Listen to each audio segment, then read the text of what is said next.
Well, thousands of pages of new documents released today could give a possible motive in the shooting of former Congresswoman Gabrielle Giffords. The 2011 attack left 6 people dead and 11 others, including Giffords, wounded. Robert Lyles is in our newsroom with the new details tonight. Robert? Well, Allison, alienating himself from friends, self-imposed isolation, and days of delusions.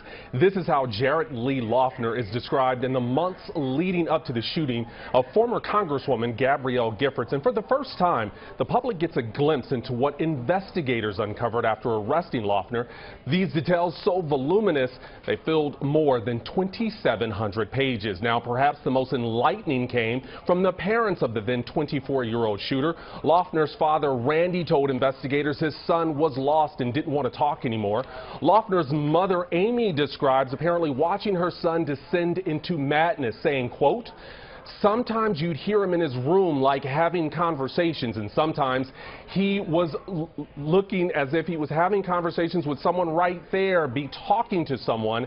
I didn't know how to explain it."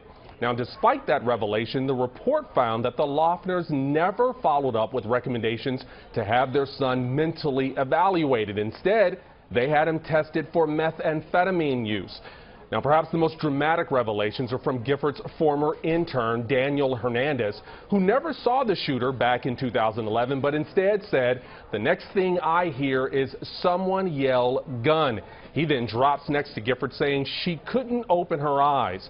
I tried to get any response from her. It looked like her left side was the only side that was still mobile. She couldn't speak. It was mumbled. She was squeezing my hand. Now, Hernandez, who had some nursing training, checked for breathing, saying she was still breathing. Her breathing was getting shallower. I then lifted her up so that she wasn't flat on the ground.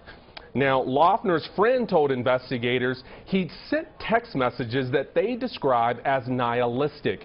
And while a motive for this shooting that killed 6 and wounded 11 others is still unknown, that report does outline that Loughner met Giffords at a community college and asked, "What is this government and stuff?" Now, friends say he was unsatisfied with her answer and from that point on had something against her. Live in the newsroom, I'm Robert Lyles, ABC 7 News.